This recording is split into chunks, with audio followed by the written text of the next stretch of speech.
Exquisita Radio. Oídos nuevos para propuestas nuevas.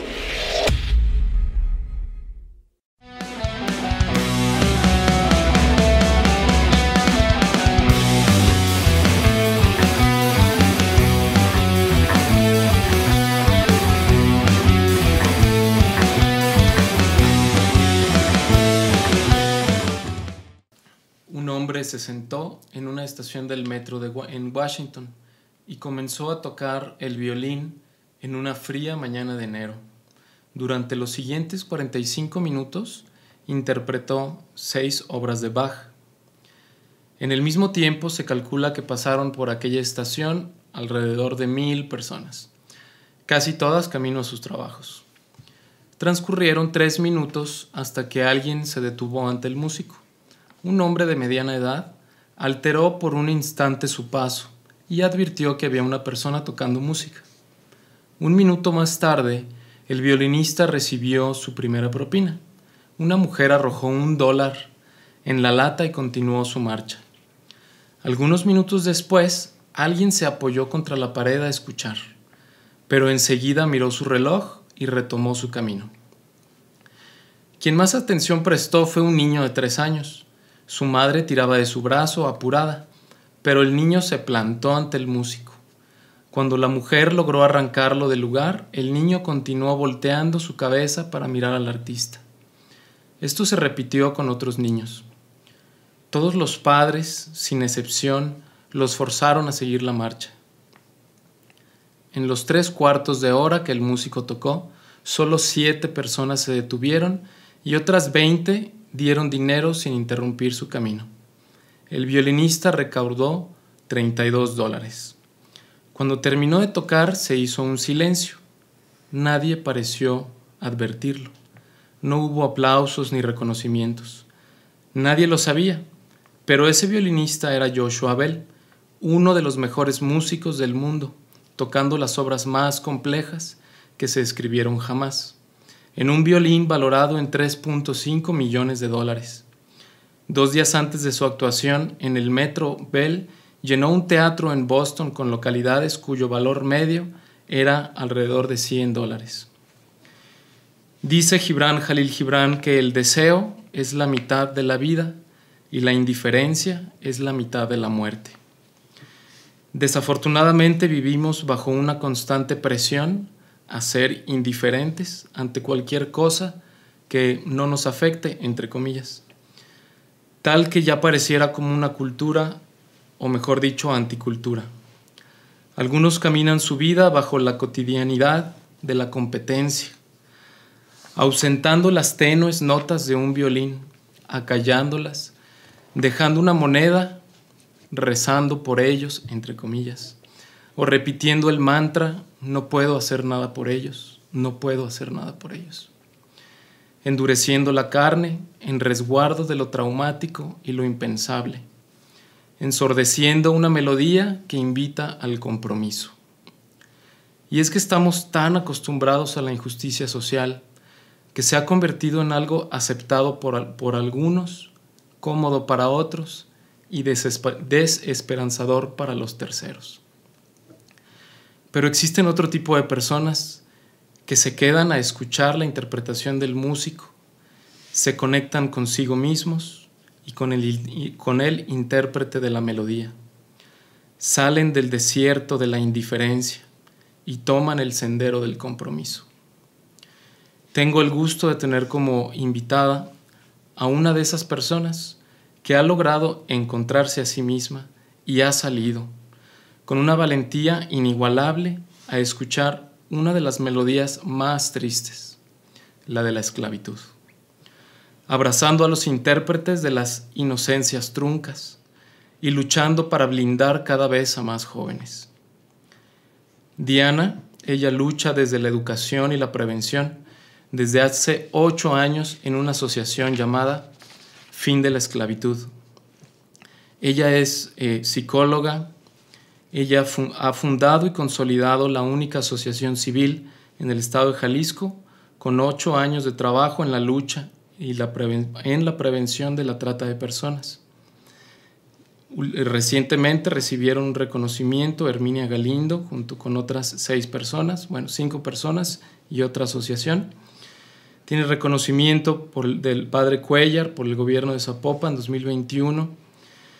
Han sido acreedores a 10 proyectos financiados por organismos públicos y privados.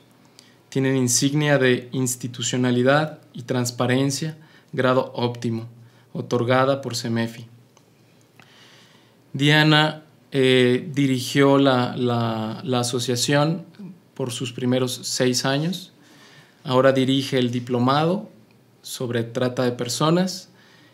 Sus datos de contacto los voy a poner al pie del podcast para que sepan, para que alguno de ustedes que esté interesado en contactar a la asociación lo pueda hacer por este medio.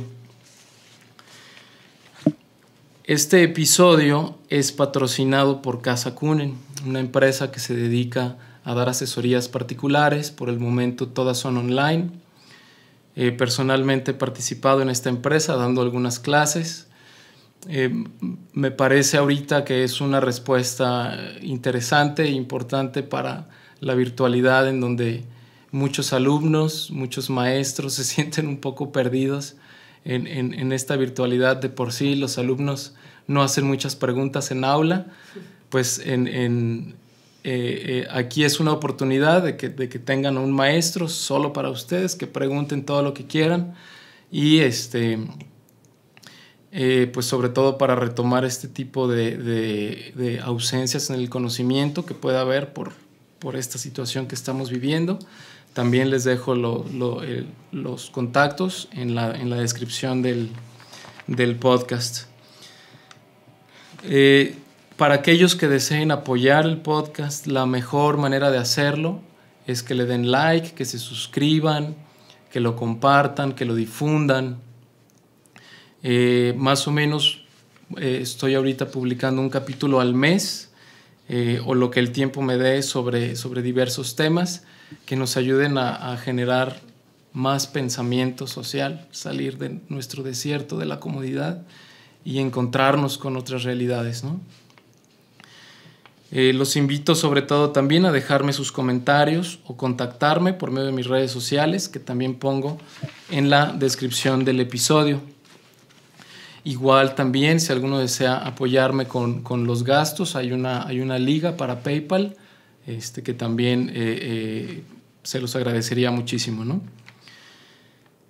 Bueno, pues ahora sí, Diana Flores, antes que nada, muchas gracias por haber aceptado esta invitación.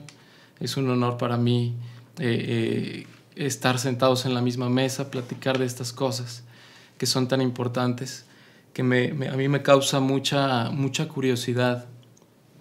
Tu perfil, pues ya iremos platicando un poquito no solo sobre salir de la esclavitud, que son cosas que la gente tiene que escuchar, que son melodías tristes o de las más tristes, que a veces, o yo mismo, pues como que preferiría no escuchar porque son tan tristes, tan traumáticas, que ahora me atrevo pues a invitarte y lo menos que podemos hacer es tratar de difundirlo, ¿no? Para buscar la manera de apoyar desde lo que podamos hacer, ¿no? Y siguiendo con esta introducción que hice sobre la indiferencia, me gustaría saber qué opinas sobre la indiferencia social, personal. ¿Crees que yo a veces lo veo como el peor mal de nuestros tiempos, ¿no? ¿Qué piensas sobre esto, Diana? Gracias, pues buenas tardes y muchas gracias por la invitación. La verdad es que me siento muy honrada de poder participar de esta charla y pues un saludo a tus escuchas, ¿verdad? A las personas que siguen este podcast. Gracias de verdad. Creo que me sentí muy afortunada de esta descripción que hiciste, ¿no? Definitivamente un día decidí no ser indiferente específicamente a una causa social, ¿no? A una problemática que está en crecimiento constante.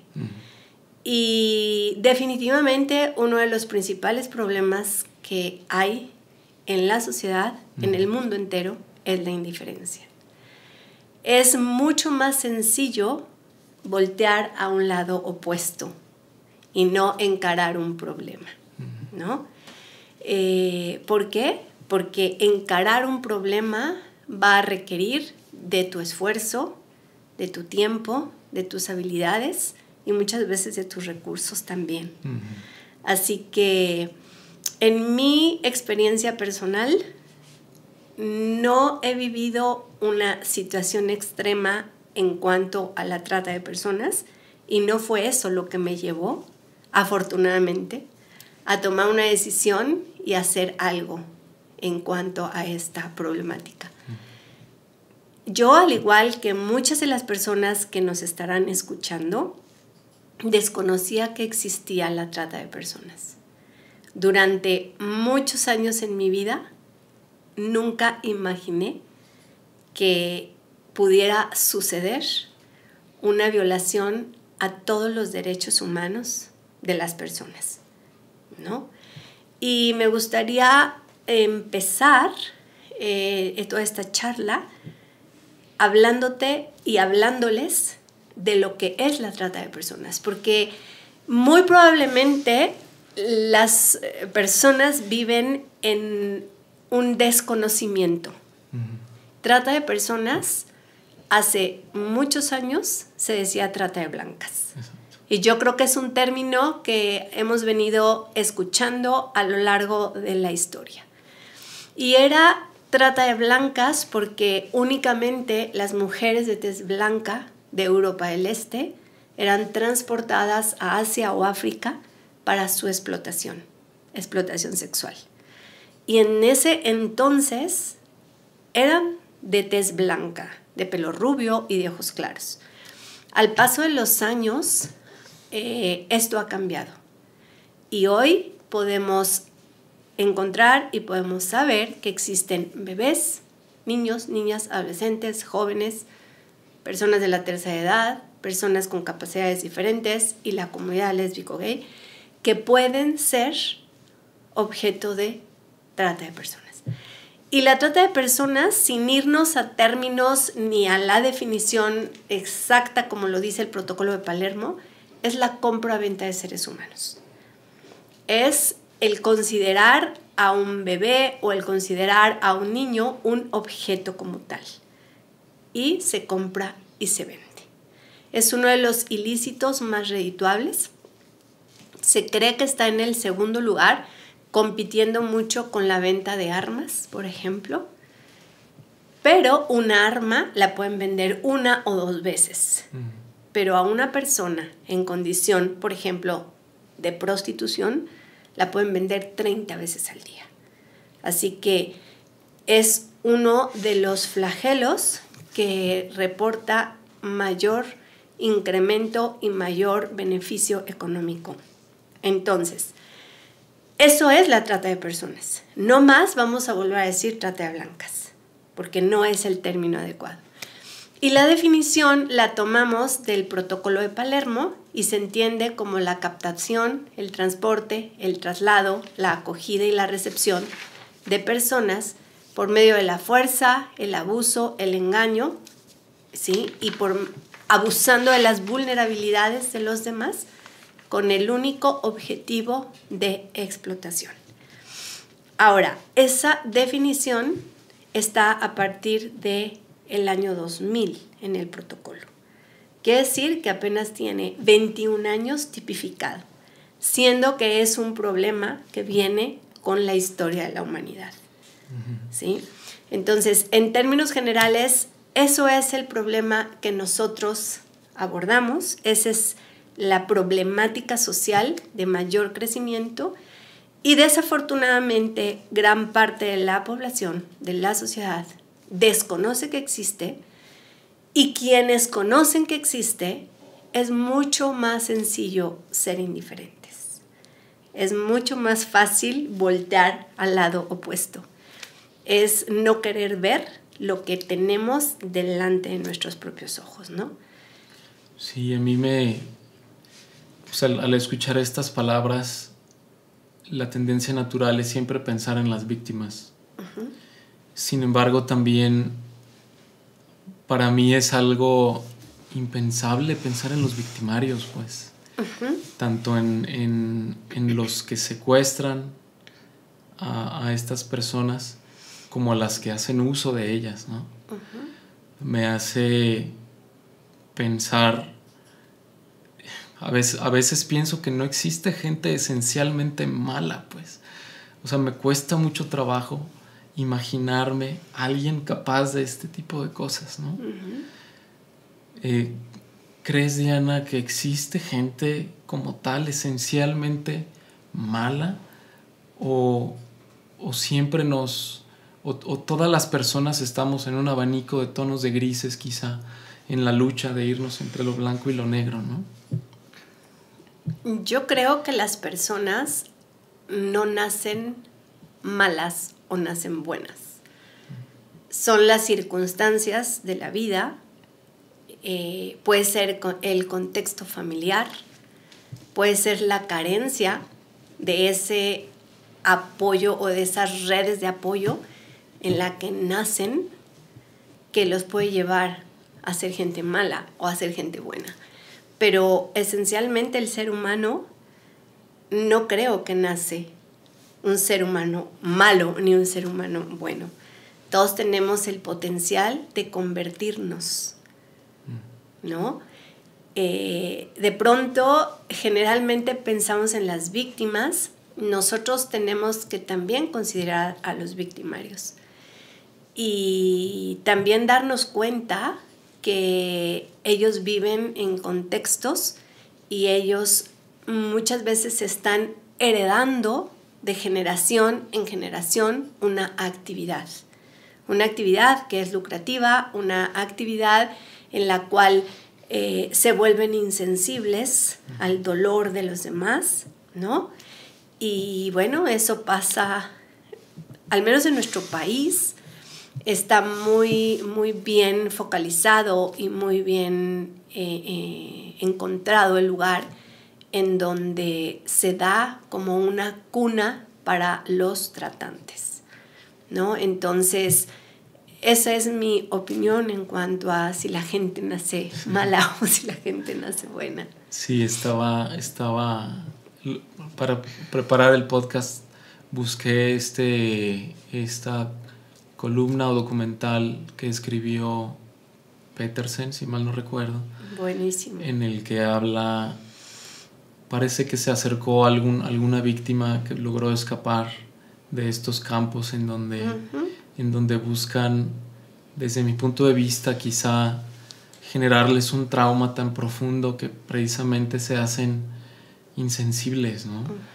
Convertir a una persona en un arma, pues literalmente casi. Un sicario. En un sicario, ¿no? Y, hijo, sí, o sea, me hace mucho pensar en este tipo de situaciones y en el bien y en el mal, ¿no? El otro día, el primer invitado del podcast, estuvimos hablando sobre el bien y el mal desde una perspectiva del cine, ¿no? Ahora nos plantean mucho, hay muchas películas ahora en la que se ve los villanos son el personaje principal, ¿no? Y se va viendo el desarrollo del villano, como muchas veces son productos incluso de injusticias sociales, ¿no? Gente que vive en una injusticia y que entonces, y muchas veces creen que hacen el bien a través de este tipo de actividades que finalmente generan quizá más mal, ¿no?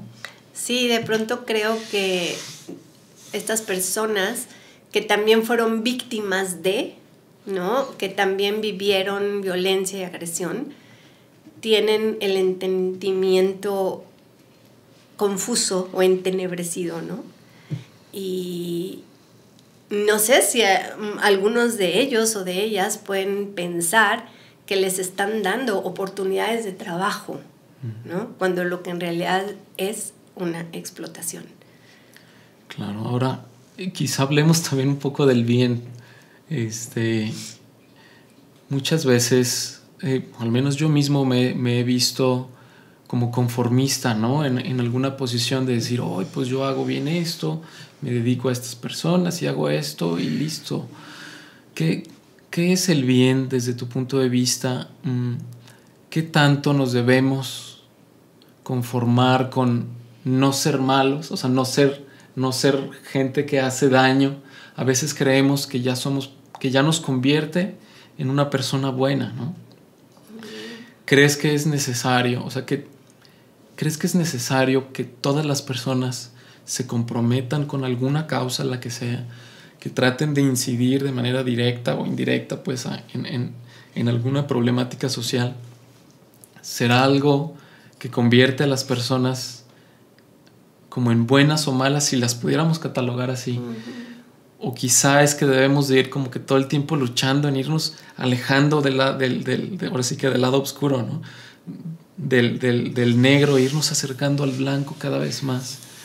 ¿Qué opinas de esto? Yo creo que todos y todas tenemos un compromiso de hacer el bien, de regresar a la vida lo mucho que hemos recibido.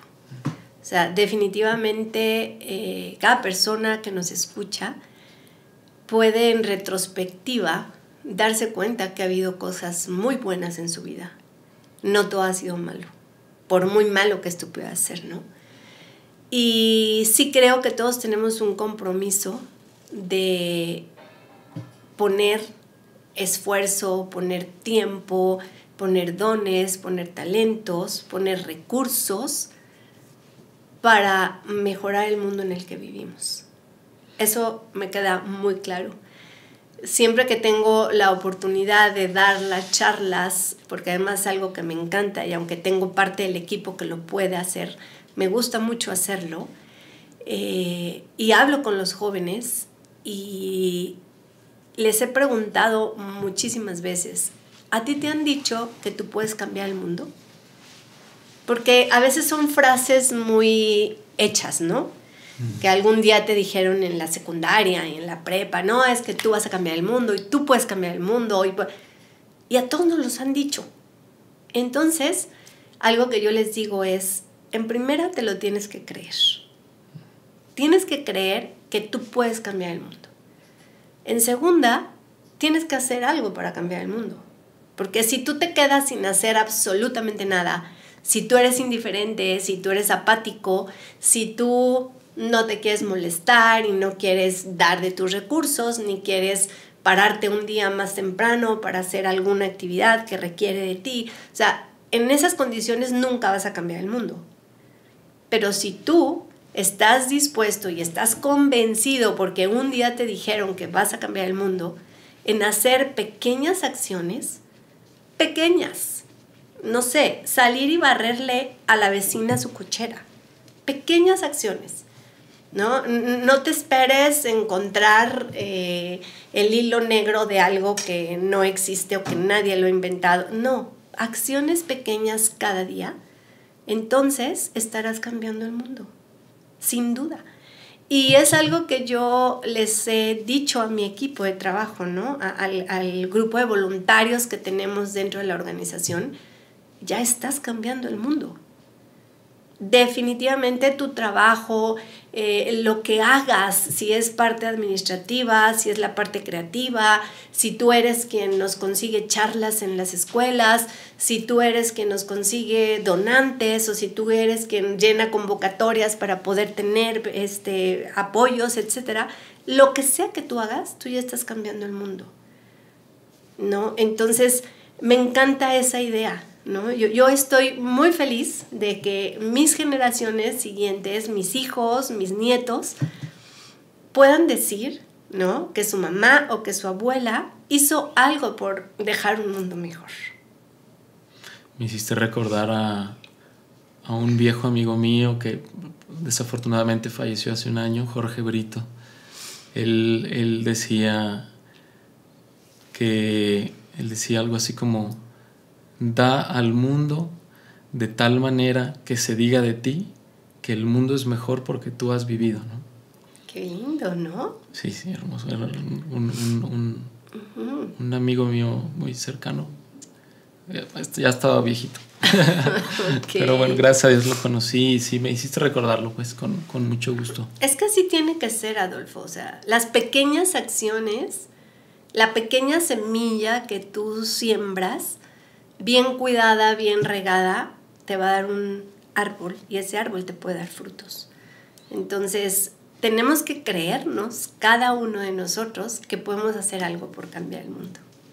Desde alguna trinchera, ¿no? Exactamente. O sea, esta es la causa de fin de la esclavitud. Pero en el camino hemos conocido a muchas otras organizaciones que hacen trabajos increíbles también. Desde esa trinchera. Cada uno, ¿no? Ahí, en nuestro contexto, podemos hacerlo. Platícanos más como tal de la trata de personas. ¿Con qué fines? Creo que ya nos dijiste que uno de los principales fines es el de la explotación sexual. Tocamos un poco también el problema de los grupos delictivos que también secuestran gente para convertirlos en sicarios. ¿Qué otros fines?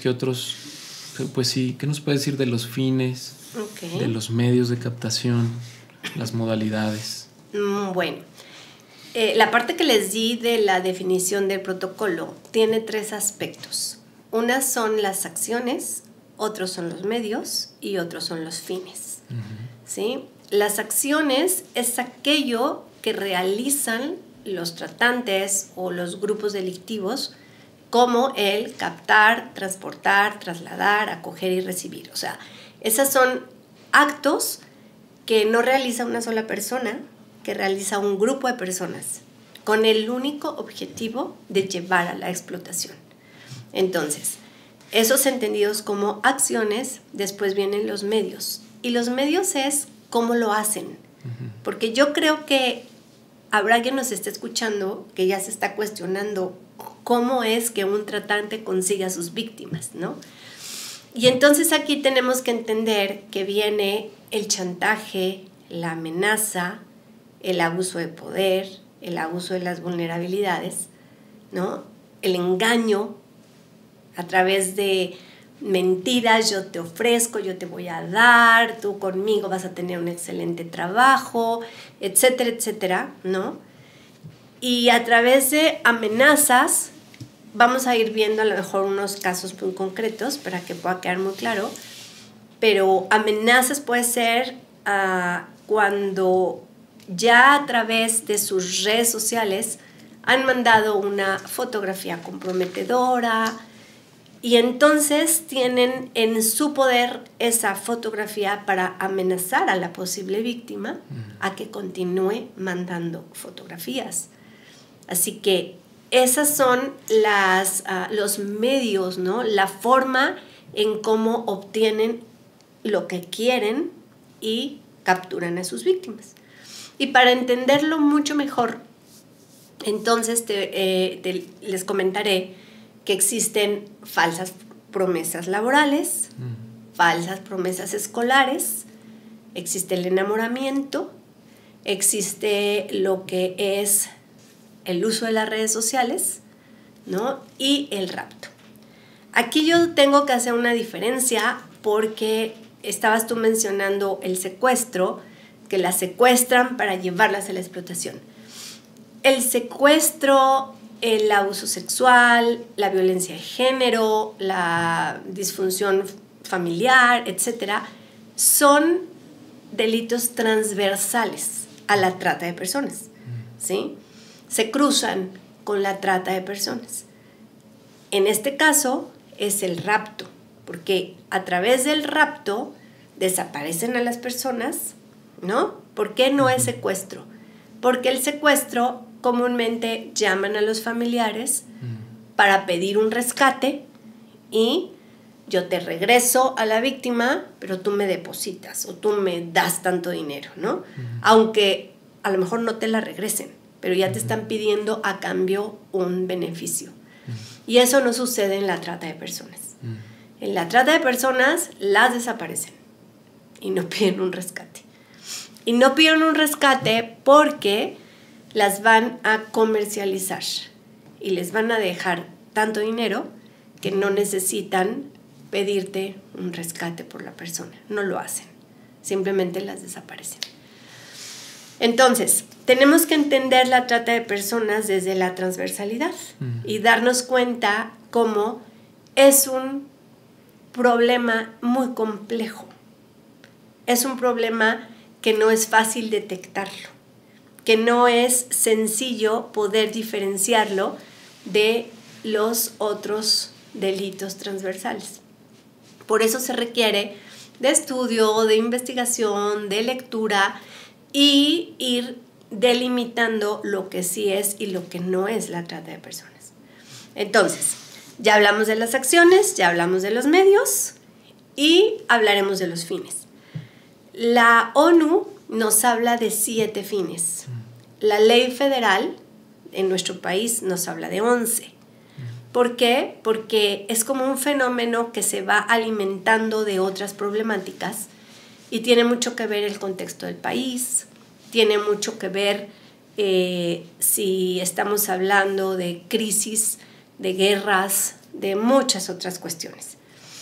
Por lo pronto podemos mencionar las 7 formas, que son los 7 fines que nos habla la ONU, ¿no? Y entonces ahí ya mencionaste 2, que es explotación sexual, que es menores de edad en actividades delictivas, o el sicariato, que se conoce. Ahí tenemos que mencionar matrimonios forzados, tenemos que mencionar adopciones ilegales, tenemos que mencionar mendicidad forzada, extracción ilegal de órganos y trabajo forzado, ¿no? En estas 7 formas de explotación es como los tratantes obtienen los beneficios de considerar a una persona una mercancía. Ahora, en explotación sexual necesitamos hacer otra división, ¿no? Porque la explotación sexual tiene 3 variantes. Una de las variantes es la prostitución forzada. Prostitución ajena, o sea, es el hecho de vender el cuerpo humano de una niña, de un niño, de un adolescente 20 o 25 veces al día, en donde la víctima no recibe un ingreso, en donde la víctima está siendo violada las 20 o 25 veces porque no está ahí por decisión propia, en donde pueden ser desde bebés hasta adultos mayores. Entonces, esa es una de las variantes. La segunda variante es la pornografía. La pornografía tiene un vínculo muy estrecho con la trata de personas. La pornografía tenemos que hablar de los 2 lados de la pantalla, ¿no? Tanto el que consume como del que produce. Entonces, el que consume no puede tener la certeza al 100% de que el que produce está ahí por voluntad propia. ¿Por qué no puede tener la certeza? Porque desafortunadamente muchas violaciones son grabadas.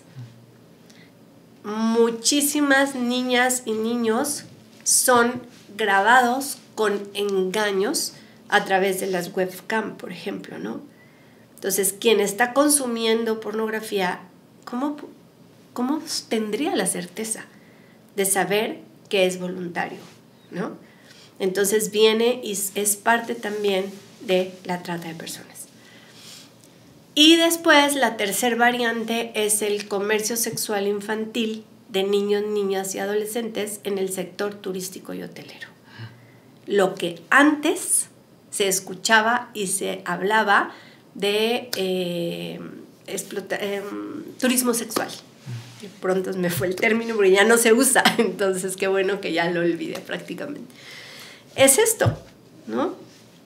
Es el niños, niñas y adolescentes en el sector turístico siendo objeto de abuso y de explotación.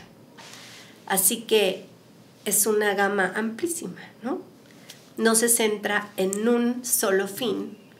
Si es bien cierto que la explotación sexual es el índice mayor, de toda la trata de personas, pero existen muchas otras formas en las que están siendo explotada la gente. Bien, yo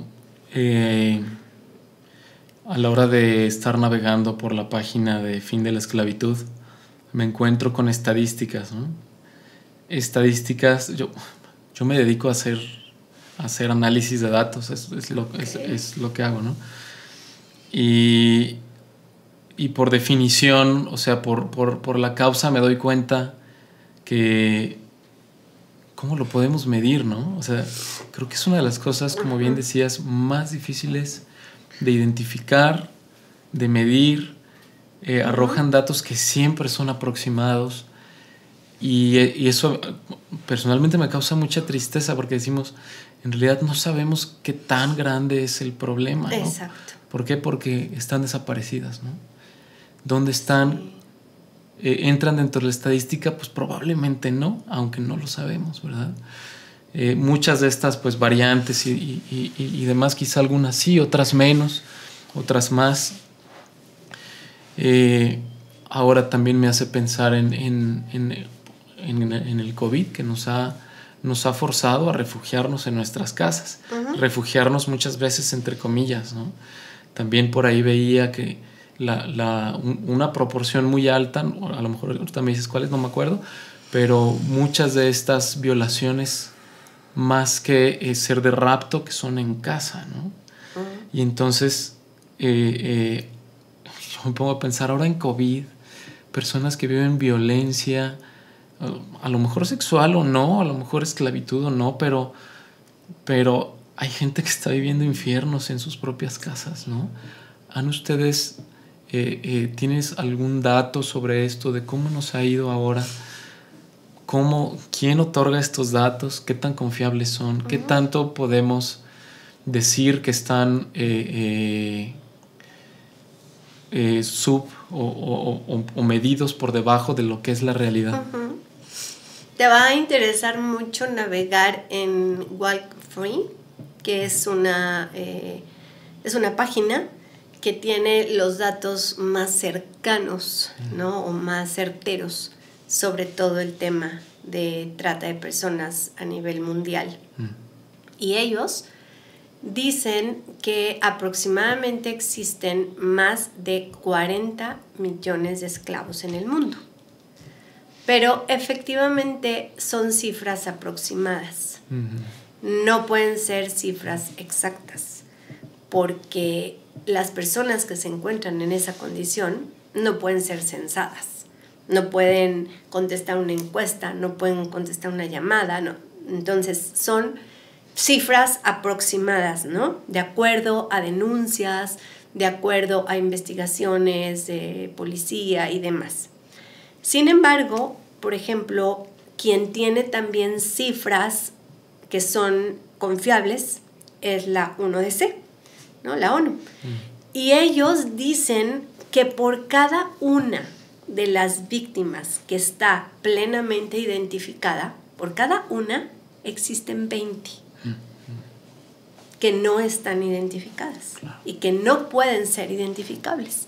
¿Por qué? Porque vamos a pensar en los campos agrícolas, ¿no? En donde está la explotación laboral, en los barcos pesqueros, vamos a pensar en las minas, vamos a pensar en la construcción, en donde existe la explotación laboral, en donde no hay un registro de empleados, no hay un registro, por tal, no hay una cifra exacta. Por eso, así lo potencializa la ONU, ¿no? Y es tremendo. O sea, es tremendo. Es pensar que si Walk Free tiene aproximadamente 40 millones, pues multiplícalo por 20. Y creo que son cifras que se quedan muy cortas. Ahora, espero no haberme perdido mucho en la respuesta que estabas esperando. Otra de las cosas es que la trata de personas tiene una estrecha relación con las desapariciones, ¿no? Con las desapariciones forzadas. Y sabemos que nuestro país tiene un número impresionante de personas desaparecidas a lo largo y ancho de todo nuestro país, ¿no? Hay estados mucho más complicados en esos temas que otros, pero todos los estados tienen desaparecidos. Tan es así que, bueno, en nuestro estado como tal, pues había una glorieta que se llamaba la Glorieta de los Niños Héroes, ¿no? Aquí a la vuelta. Aquí, a 2 pasos. Y hoy esa glorieta cambió de nombre. Y hoy esa glorieta es la Glorieta de los y las Desaparecidas. Y hace muy poquito acabé de leer un libro precisamente de unas madres que tienen un colectivo, unas mamás que tienen un colectivo y se llaman Las Rastreadoras. Y cómo ellas, a partir de la desaparición de su propio hijo o hija, crean un colectivo y hacen un trabajo impresionante de búsqueda. Y en ninguna de las veces ellas han podido recuperar a un hijo vivo. Siempre lo han recuperado las osamentas, ¿no? Entonces es un problema muy fuerte el tema de la desaparición y su relación con la trata de personas. No podemos saber cuántas de las personas desaparecidas están en explotación. Eso no se puede saber, ¿no? Porque muy probablemente no estén vivos o vivas. Y si están vivos o vivas, probablemente están en otro país, en otro estado. Entonces, es un problema complejo. Y te das cuenta cómo ahí está la transversalidad de los otros delitos, ¿no? Junto con la trata. Entiendo que México es desafortunadamente uno de los principales países en el mundo que tiene este tipo de problemas.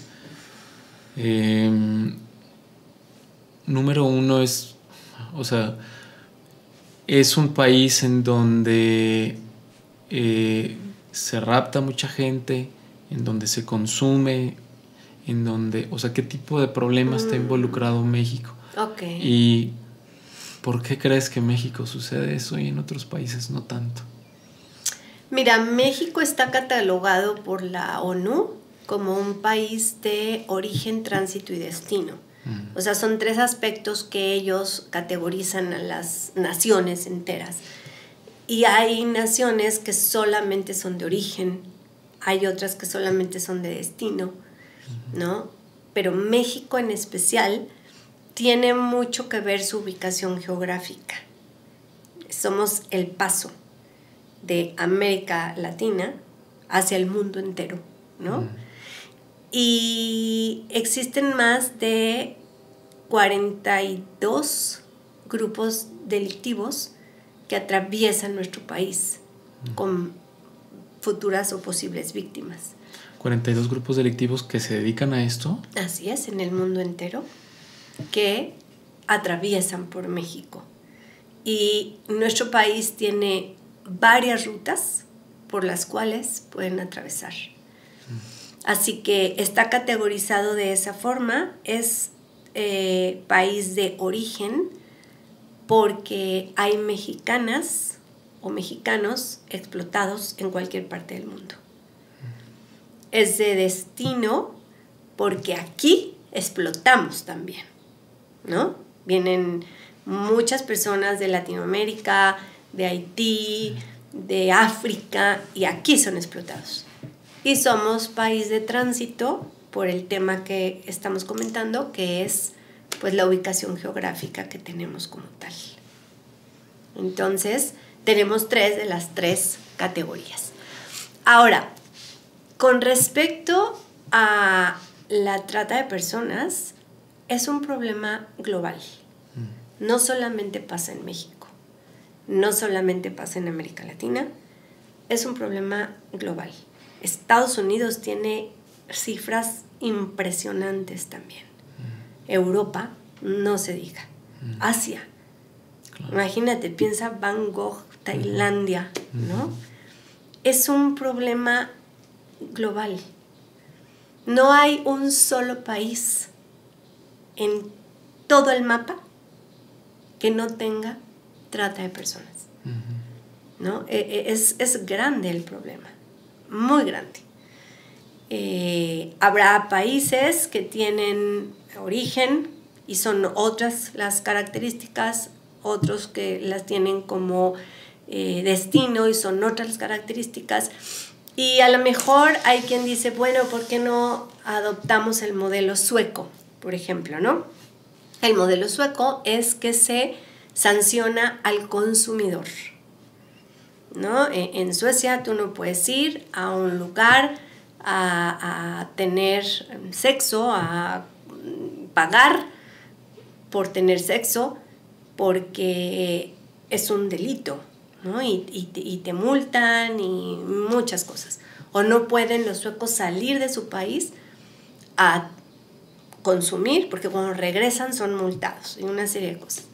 Pues aún así, en Suecia hay menor índice, pero hay trata de personas, porque no solamente es en cuestión de explotación sexual. Acuérdense que hay otras formas de explotación y también se llevan a cabo. Claro. Ahora que mencionabas que una de las fines, creo que es, si no me corriges, es para la pornografía, ¿no? Ha habido mucho movimiento en redes sociales en contra de páginas que se dedican a distribuir, ¿no? Me imagino que estás bien enterada, como de Pornhub y creo que algunas otras también, en donde me imagino que no había ningún tipo de filtro de quién subía videos, ni por qué los subían, ni nada. Pero efectivamente, hasta donde estoy enterado, ha habido un movimiento y mucha presión social, y creo que recientemente retiraron, no sé, la mitad de videos o una cosa así, donde no podían comprobar, a lo mejor entre comillas, como dices, la voluntad de las personas que están allí. Actuando, quizá también entre comillas, ¿no? ¿Qué sabes de Fíjate esto? Qué bueno que lo tocas, porque es ahí en donde vemos los dos lados de la pantalla, ¿no? Los videos subidos no eran voluntad de la persona que habían video grabado. ¿Por qué? Porque muchas veces ponen cámaras web en sitios en donde pues están grabando, ¿no? Encuentros sexuales, pero la persona no ha autorizado que lo hagan, ¿no? Entonces, y por un lado, y por otro lado es porque se comprobó que la edad de las personas que estaban en los videos eran menores de edad. Ha sido toda una polémica fuertísima. Sí, yo lo he visto. Es un sitio, es el de los mayores sitios de contenido pornográfico durante la pandemia, porque es otra de las cosas que comentaste. Durante la pandemia, todos estos sitios se volvieron gratuitos. Ya no estaban cobrando. ¿Por qué? Porque sabían que la gente estaba en casa, sabían que las personas buscarían en algún momento ver pornografía, y qué mejor que ofrecérselas gratis, porque después van a pagar por ello. O después, cuando quieran ver cosas mucho más fuertes, van a estar dispuestos a pagar por ello. Claro. Pero lamentablemente esa información también llegó a adolescentes y a niños, ¿no? Y niños quienes todavía no tienen sus procesos ni su desarrollo cognitivo como listo para poder ver ese tipo de materiales. Entonces, ha sido muy complicado. Sí hemos seguido mucho de esos contenidos, sobre todo para tener mucho más información de cómo hay una relación entre la trata de personas y la pornografía, ¿no? Claro, y también ha habido mucho revuelo desde del tipo de abusos que se pueden dar desde las instituciones religiosas, ¿no? También recientemente, bueno, creo que el año pasado también hubo una noticia muy sonada aquí en Guadalajara, ¿no? De un líder de alguna religión, que mejor no hay que mencionar, ¿verdad? Pero que también se dieron cuenta que eran una red, creo que de prostitución infantil, si mal no recuerdo. en donde, ahorita lo mencionabas un poco sobre el abuso de poder, ¿no?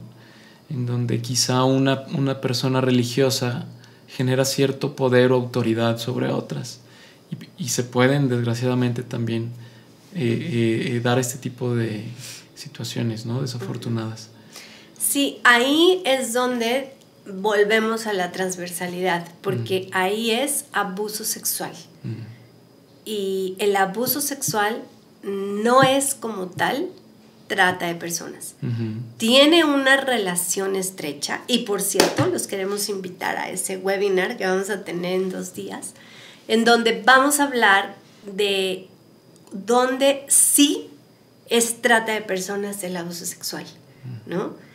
La noticia que estás comentando no se consideraba trata de personas como tal, sino eran vendidas esas víctimas, ¿no? Si solamente eran abusadas por el líder religioso, ¿no? Ahí vas viendo cómo es esta diferencia, ¿no? Sí.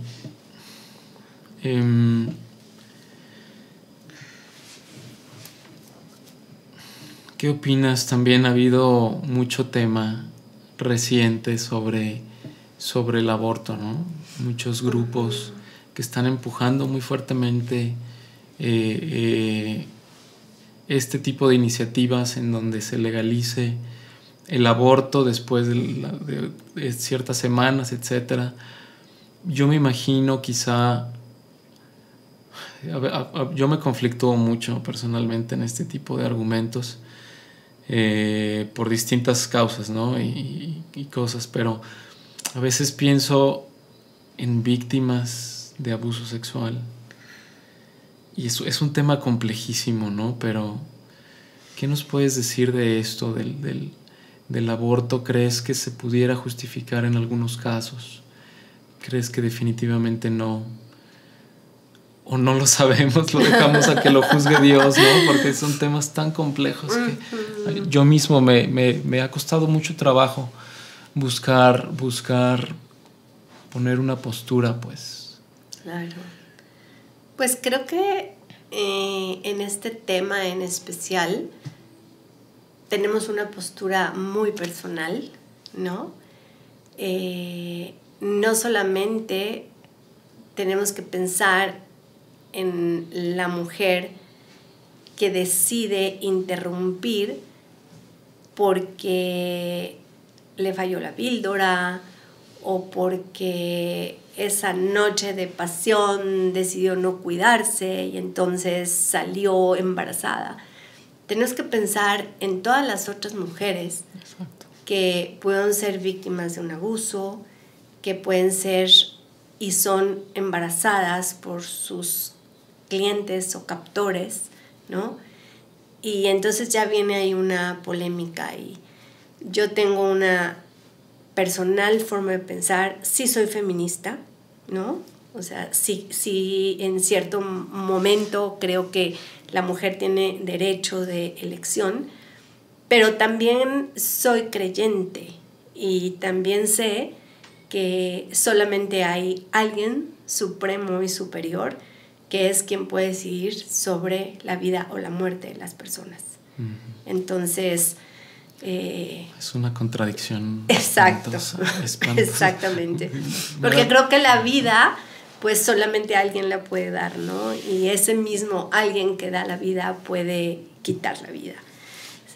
Sin embargo, en temas tan complejos como son los abusos, como son la explotación, como es todo esto, bueno, pues es cuestionable. Sí, ¿en qué escenario se quita más vida, no? Usando como vida como una palabra muy amplia. Y al menos lo que yo personalmente critico es en la solución fácil y sencilla, ¿no?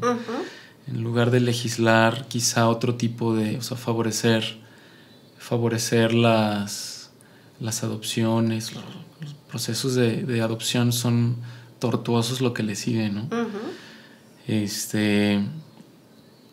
Pero sí, leí un libro recientemente precisamente de bioética, que hablaba un poco sobre en qué momento ¿En qué momento se le puede llamar a un embrión o a un conjunto de células un ser humano, ¿no?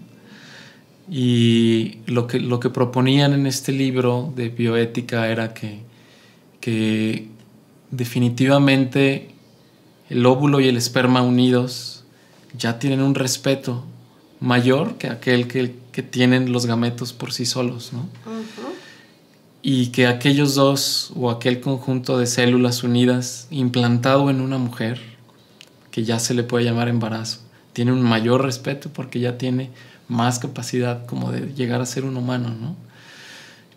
Y conforme empieza a desarrollarse, a tener sistema nervioso, que empieza a moverse, a comunicarse de alguna de otra manera, desde el vientre de su mamá, gana cada vez más dignidad, más respeto.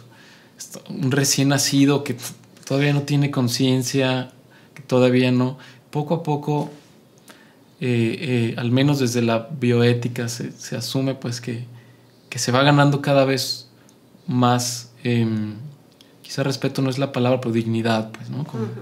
Como seres humanos. Sí, es un tema muy, muy difícil, porque se tiene que ver desde la compasión, ¿no? Tanto de la madre que está embarazada sin quererlo, como del producto, ¿no? Del bebé, ¿no? Del embrión. Así es. Muy difícil, un tema muy, muy, muy escabroso, muy difícil. ¿Qué acciones necesitamos tener como sociedad civil? ¿Qué se puede hacer para disminuir estos delitos? Tanto el de la trata de personas como el del abuso sexual infantil, que son los dos que hemos tratado principalmente, ¿no? ¿Qué acciones podemos hacer? Estoy convencida de que todas las personas en su contexto podemos hacer algo. Desde seguir ese tipo de cuentas en redes sociales, ¿no? Que te presentan problemáticas, que dan información, que están haciendo prevención, que están difundiendo un problema social. Puedes aprender de esas cuentas, ¿no? Puedes seguirlas, puedes repostearlas. También puedes involucrarte directamente en alguna organización. En esa organización en la que tú puedas ofrecer tus dones, tus facilidades, tus talentos, tus conocimientos, tus relaciones, tus contactos. Ahí ya estás sumando, ¿no? Puedes también involucrarte directa y activamente. Puedes, por supuesto, ser un donante económico. Muchas veces, si la gente cree que, no, es que si no voy a dar unos 4 o 5 mil pesos mensuales, pues ¿para qué les van a servir 100 pesos? Por supuesto que sirven, porque es la suma de las pequeñas voluntades, ¿no? Vamos a suponer que si pudiéramos tener una base de 100 donantes de 100 pesos, pues ya no fueron 100 pesos, ¿no? Así que creo que todos y todas las personas podemos hacer algo, sin duda. Pero necesitamos hacerlo. ¿Qué fundaciones nos sugieres seguir, además de Fin de la Esclavitud, obviamente? Obviamente. Seguí un poco me hiciste favor de enviarme algunos videos, principalmente de Fundación Paz, sí, que hasta donde entiendo se dedican más a la parte de abuso sexual infantil, ¿no? Prevención de abuso sexual. Bueno, quiero decirte, Adolfo, que los videos que te compartí sobre prevención de abuso son de Fin de la Esclavitud. Ok. Nosotros obtuvimos una convocatoria junto con Fundación Marisa, que quienes vivimos en el estado y específicamente en Guadalajara hemos probado las galletas y los pasteles deliciosos de Marisa. No solamente hacen muy buena repostería, ellas y ellos apoyan causas sociales, así que entramos a una convocatoria con ellos, Familias sin Violencia, y produjimos 4 videos. Padrísimos todos. Después les podemos mandar los links o pueden entrar a nuestro canal de YouTube, Fin de la Esclavitud AC. Estos videos tienen una característica. 3 de ellos están dirigidos a niños de 4 a 5, 6 a 7, 8 a 9. ¿Por qué? Porque se les habla de la prevención del abuso a nivel de cada una de estas edades, ¿no? Pero el 4.º video es el único que hay, al menos en todo lo que nosotros buscamos para producir. Y es un video el cual ya está hablando una personita, una niña que fue víctima de abuso sexual. Porque nunca se tiene esta parte, siempre cuídate de esta forma, habla con tus papás, etcétera, ¿no?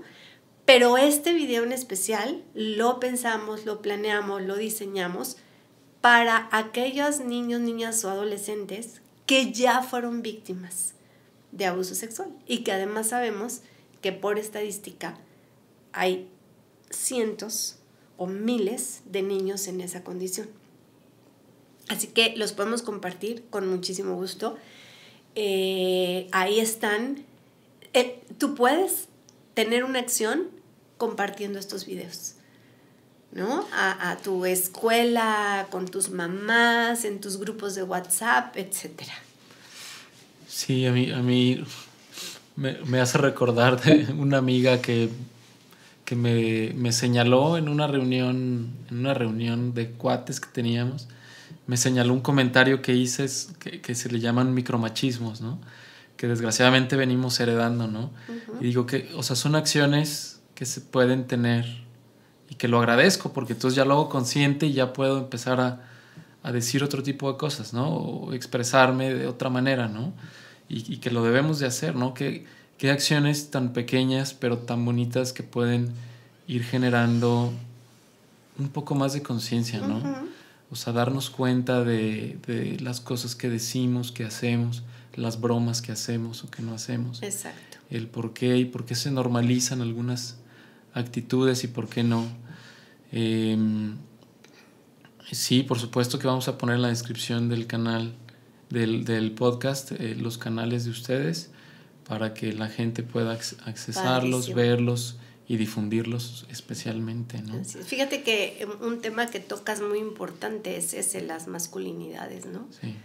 Las nuevas masculinidades y cómo el machismo ha permeado en la sociedad y cómo el machismo ha afianzado y ha contribuido en gran manera a la trata de personas, por ejemplo, ¿no? Y con respecto a las otras organizaciones, uh-huh. Claro que sí, hay en nuestro estado como tal, solamente Fin de la Esclavitud está constituido como una organización civil reglamentada. Pero hay algunos otros grupos o colectivos, ¿no? que están empezando o están trabajando sobre la prevención o la denuncia en este tema. Entonces, yo les puedo recomendar. En el país está Unidos contra la Trata, está Las Abiertas, existe la Fundación Camino a Casa, existe también @sin trata, por supuesto está A21 Latam, Latinoamérica, es una organización a nivel mundial que lucha también contra esto y ellos tienen refugios en varias partes. También pueden seguir a @backhome, es otro colectivo que también trabaja sobre este tema. Y bueno, desafortunadamente no hay muchas más organizaciones que estén involucradas en esto, pero creo que son las que pueden seguir, informarse y repostear. El otro día tuve una plática también con una amiga. Ella trabaja en una fundación que se dedican tienen escuelas. Uh-huh. Y salió un poco el tema sobre la trata de personas, abuso sexual infantil Y ella nos platicaba una experiencia fea, pues, de que un alumno le hizo un comentario, ¿no?, a ella sobre una situación que estaba viviendo. Y nos estuvo platicando cómo ella se fue apegando a lo que la SEP, a los reglamentos de la SEP, de cómo actuar tú como docente o como persona que está a cargo de esto. Cómo debes de actuar ante un niño que te está haciendo un comentario sobre algo que pasa en casa, ¿no? Y yo trabajé en colegios varios años y no sabía de la existencia de esto, ¿no? Yeah. Y entonces, por un momento dije, claro que no existe eso, porque yo no había oído hablar de esto. Conozco gente que trabaja en instituciones públicas y privadas, en todos los niveles educativos, y nunca había escuchado que hubiera un protocolo de acción ante este tipo de cosas. Me metí, lo busqué y lo encontré en la SEP. Dije, existe. ¿Cómo es posible que no sé? O sea, desde mi experiencia no sabía que existían este tipo de cosas, ¿no? Cómo quizá desde este tipo de detalles que nos vamos dando cuenta que existen, de omisiones que existen, de cómo quizá conocer este tipo de protocolos pueden cambiar la vida a un niño que tienes enfrente de ti, ¿no? Falta difusión, ¿no? Creo que es falta difusión, falta comunicación, falta interés. Hay muchos maestros que no profundizan con los alumnos, ¿no? Y falta empatía, ¿no? Dejar de ser indiferentes ante los alumnos cuando tú empiezas a ver cosas diferentes en ellos. Justamente aquí en Guadalajara hay 2 instituciones con las cuales tenemos relación de trabajo. Es Nace una Sonrisa y es Fundación Paz. Paz es prevención del abuso sexual, ¿no? Hacen un trabajo increíble en temas precisamente de prevención de abuso sexual. Y pues me gustaría, no sé, cerrar con algo muy importante en cuanto a la relación de lo que es el abuso sexual y la trata de personas.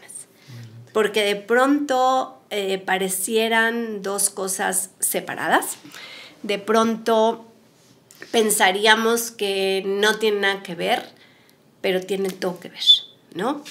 Y para eso, pues, te voy a narrar una historia. Tú empezaste con una historia, yo voy a cerrar con una historia.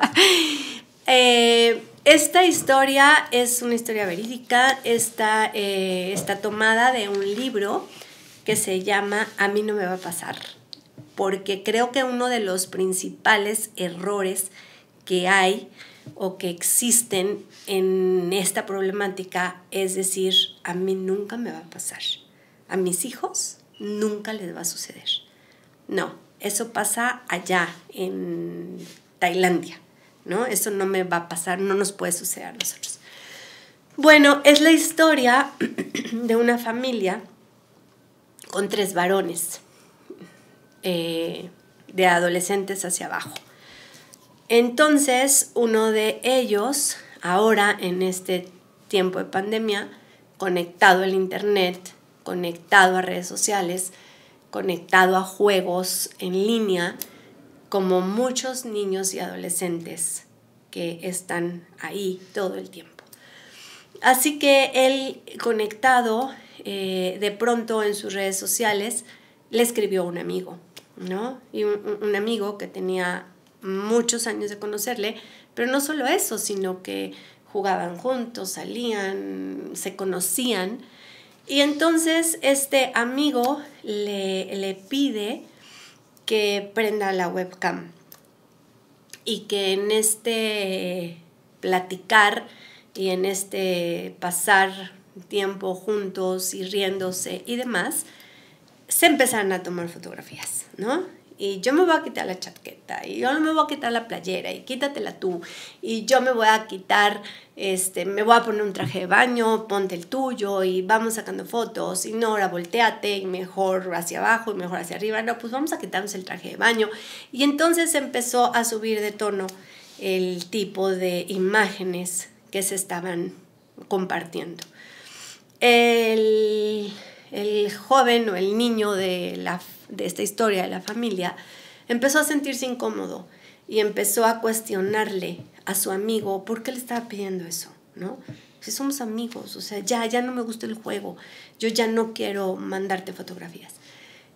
Y entonces este joven empieza a amenazarle, ¿no? Y ahí te das cuenta cómo empieza la amenaza y el chantaje del que hablamos en nuestra definición.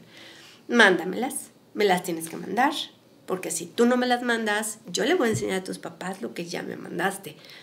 Ah, ¿no me las vas a mandar? Pues las voy a subir a la escuela, pues la voy a poner en el chat de los amigos, pues, y entonces empieza a ser tal la presión que no se puede negar, ¿no? A todos los requerimientos que le estaba pidiendo. Sigue mandándolas, pero como esto va en aumento cada vez, entonces le pidió que trajera la cámara a sus hermanos. Y ya no quería solamente imágenes de él, ya quería imágenes de los hermanos y les pidió ciertas interacciones entre los hermanos, ¿no? De tal manera que esto creció tan fuerte que el niño, el chico de esta familia, pues llegó a un punto en que dijo no más, pero era demasiado tarde. Era demasiado tarde porque había mandado demasiada información, demasiados videos, demasiadas fotografías. Y ahí nos podemos dar cuenta del abuso sexual. Porque de pronto la gente cree que el abuso sexual solamente es el físico, ¿no? Solamente es el contacto. Ese es un abuso sexual directo, pero hay abuso sexual indirecto. Así que esta familia experimentó, sus 3 hijos, abuso sexual indirecto. Y ese material se convirtió en material abusivo infantil que pudo subirse a las plataformas, que pudo ser vendido, ¿no? Comerciado, y entonces ahí entra también lo que es la pornografía, ¿no? La trata de personas como tal.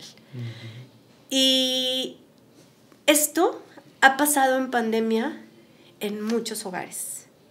Esto ha pasado a lo mejor antes de pandemia también, pero se ha incrementado con la conectividad, ¿no? Se ha incrementado con el estar ahí en casa, pero además no tener la supervisión adecuada de parte de las autoridades de ese hogar. Entonces, si te das cuenta cómo hay una estrecha relación entre abuso sexual y trata de personas, ¿no? ¿Qué es lo que sucede? Esto es en un ambiente virtual, pero cuando los ambientes son personales, físicos como tal, cuando el abuso sexual es directo, cuando el niño o la niña experimentó este tipo de experiencia siendo un pequeño, en donde afecta su desarrollo cognitivo porque están en formación, cuando le afecta en su autoestima, cuando le afecta en sentirse desprotegido, sentirse sucio, sentir pues todas estas consecuencias que trae el abuso sexual. Y entonces, cuando ese niño o esa niña van creciendo, ¿sí? Y fueron lastimados de esta forma y no tuvieron esa red de apoyo necesaria, y donde solamente 1 de 10 habla de su abuso y es atendido y es sanado y es restablecido y demás, los otros 9 nunca lo hablan. Entonces, cuando ese niño o niña brinca a la edad de la preadolescencia o la adolescencia, ¿no? Y empieza a usar redes sociales y empieza a interactuar y empieza a recibir el apoyo, el cuidado, el amor, la atención de quien sea en las redes sociales, ¿no? Entonces empieza a acceder a cosas, a fotografías, etcétera, o empieza a acceder a encuentros.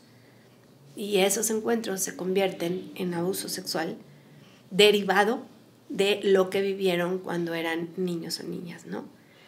Entonces, nos podemos dar cuenta, y hay una cifra muy, muy alarmante que nos dice que el 84% de niños o niñas que vivieron abuso sexual pueden ser víctimas de trata de personas, ¿sí? Y nos damos cuenta que no son problemas ni fenómenos aislados, que son problemas que se cruzan y que unos alimentan a los otros, ¿no? Entonces, no quiero dejarlos tan preocupados. Lo que quiero decirles es que desde la perspectiva y desde lo que hace Fin de la Esclavitud es justamente hablar de estos temas.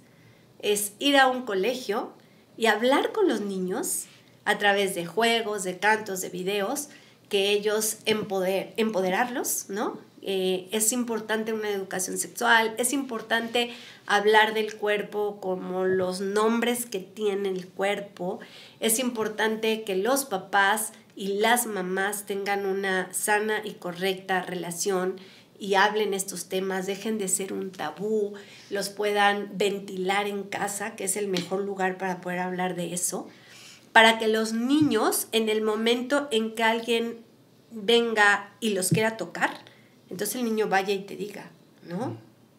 Y no tú le enseñas que tiene otro nombre y pues la niña accede, ¿no? O el niño accede a ser tocado porque nunca le dijiste que esas partes no se podían tocar, que nadie más se las podía tocar. Entonces, lo que hacemos en Fin de la Esclavitud es justamente dar toda esa información, ¿no? Decirles a los niños cuáles son las partes, enseñárselos en video, con títeres, con mopeds, con juegos. Y de esa forma vamos con preescolares, con primarias, con secundarias, con preparatorias, porque lo que queremos es dar luz, lo que queremos es hablar el tema. Nosotros somos, y generalmente así cerramos nuestras charlas, diciendo que somos la voz de aquellos que no pueden hablar. No pueden hablar porque están en explotación, no pueden hablar porque están cautivos, no pueden hablar, y entonces Fin de la Esclavitud habla por ellos, ¿no? Entonces proponemos, nosotros queremos siempre mostrar lo que sí se puede hacer, la esperanza, nosotros, y parte de lo que es nuestro logotipo, por ejemplo, ¿no? Que es este faro, y están todas estas olas. Bueno, el faro te habla de estar en un puerto seguro, ¿no? El faro te habla de que es una luz que va bien clara y bien fuerte alumbrando en las tempestades. Y eso es lo que es Fin de la Esclavitud, ¿no? Es ese faro, es esa tierra firme, estamos dando guía, estamos dando dirección, estamos dando luz hacia y en dónde, en medio de las tempestades. ¿Y cuál es la tempestad? La trata de personas. La explotación, junto con toda la transversalidad de la que ya hablamos. Y después, en nuestro logotipo, que seguramente lo vas a poner para que ellos puedan verlo, vienen unas aves, ¿no? Y las aves nos están hablando de libertad, nos están hablando de cómo Fin de la Esclavitud está convencido que todos en nuestro país queremos libertad para todos. Así que queremos presentar esta parte de esperanza, esta parte de, sí, la problemática es esta, ya la hablamos, ya te dijimos lo que es, pero se puede hacer algo. Y todos podemos hacer algo y todos podemos sumar, y lo puedes hacer desde Fin de la Esclavitud o desde las otras organizaciones de las cuales te hablamos. Así que no nos tenemos que ir tristes, Adolfo, no nos tenemos que ir deprimidos, no nos tenemos que ir llorando por ahí porque el mundo es demasiado malo. No, nos tenemos que ir convencidos que con lo que tú estás haciendo, y que quiero respetar tu anonimato, pero Adolfo tiene años apoyando la tarea de Fin de la Esclavitud, Y así como tú, lo pueden hacer todos los que nos escuchan, ¿no? Así que nos tenemos que ir con esa mirada de esperanza, Sí. con ese ver que estamos trabajando por tener un país y un mundo mejor. Sí, si me permites una última pregunta, Diana. Como te comentaba hace un momento fuera de grabación, creo que eres una persona que inspira. Sé que no te gusta mucho hablar de ti. No. No te gusta mucho hablar de ti, sino más de tus pasiones, ¿no? Sin embargo, a mí me gustaría, si nos quieres platicar algo, lo que tú quieras sobre tus motivaciones, sobre cómo diste el paso a no ser indiferente, sobre cómo vencer el miedo, porque yo mismo me he sentido con miedo, porque dices, o sea, a mí me da miedo que toparme con esta gente que no tiene conciencia, que la tiene muy callada, pues. ¿Cómo lidias con tanto dolor? Para ti, ¿cuál es el significado de la vida? Pues son muchas preguntas. ¿Cuántas preguntas en una sola? Te las digo todas por si Ajá. quieres contestar alguna de ellas.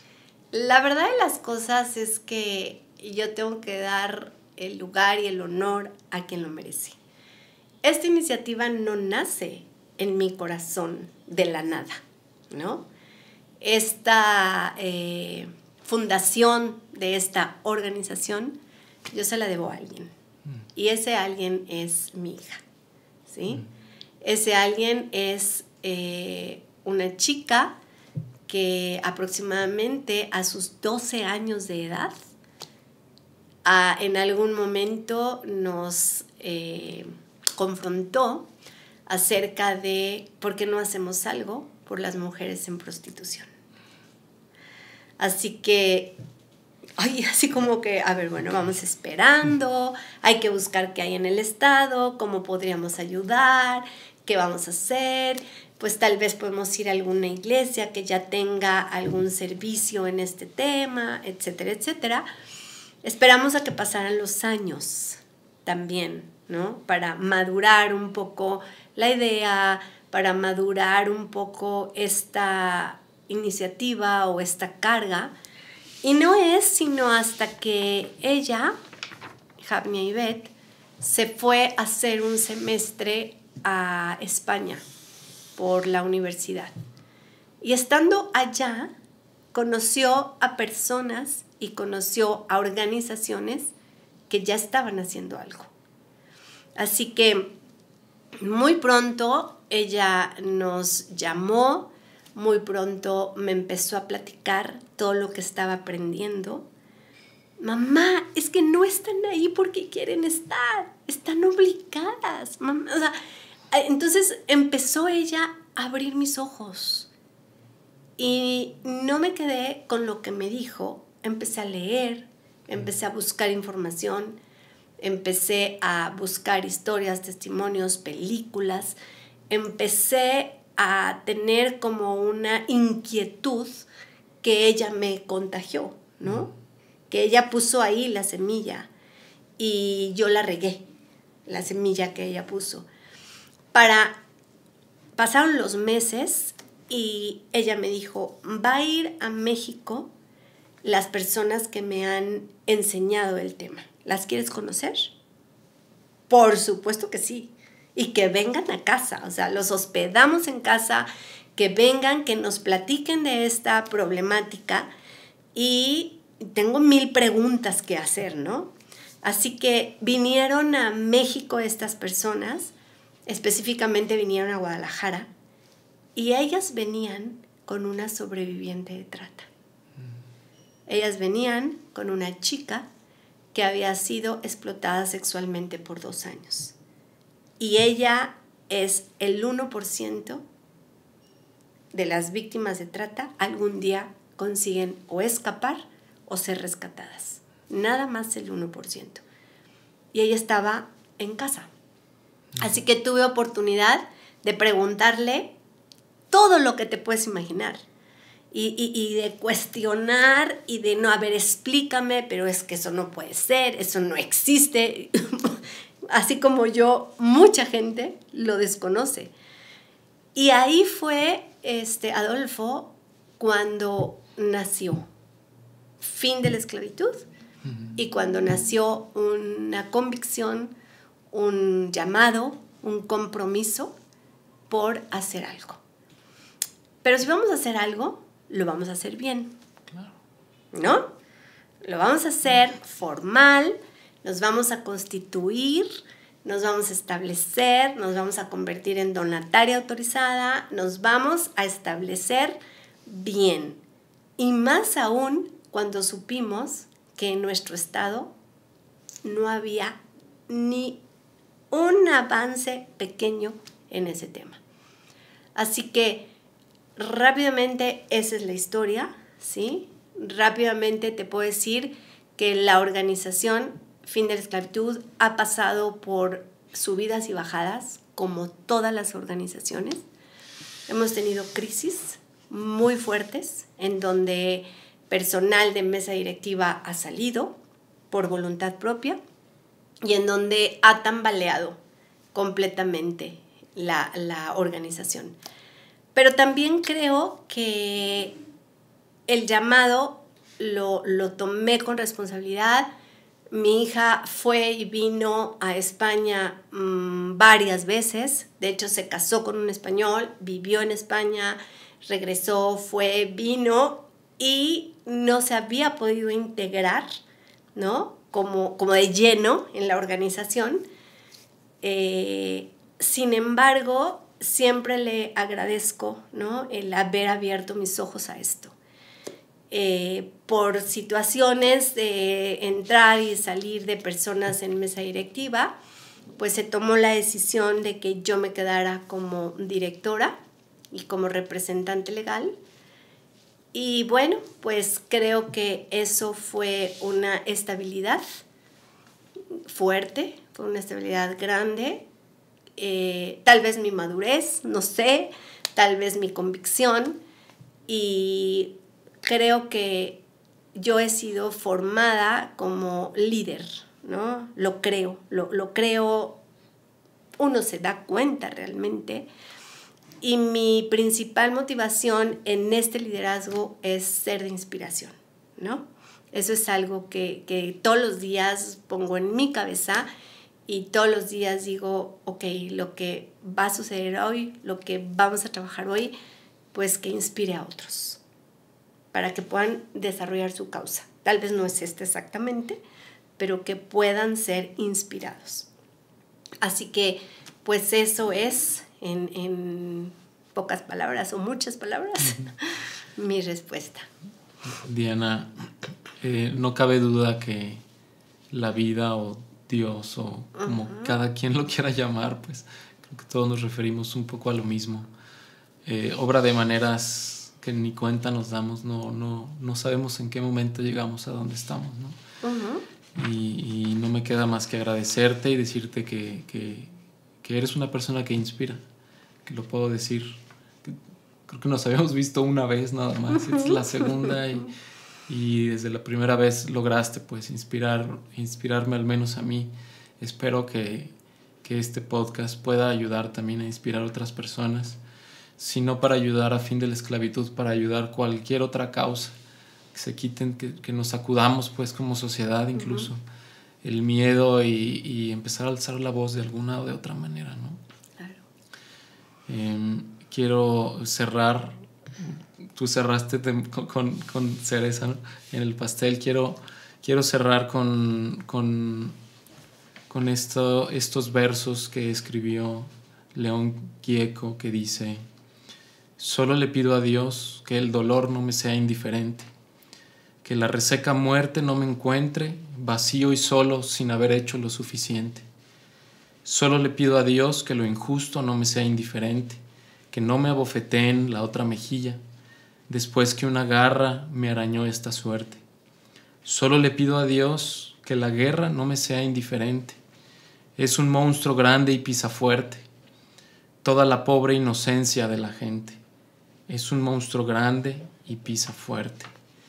Solo le pido a Dios que el engaño no me sea indiferente.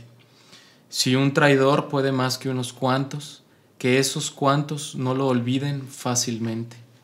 Solo le pido a Dios que el futuro no me sea indiferente. Desahuciado está el que tiene que marchar a vivir una cultura diferente. Gracias.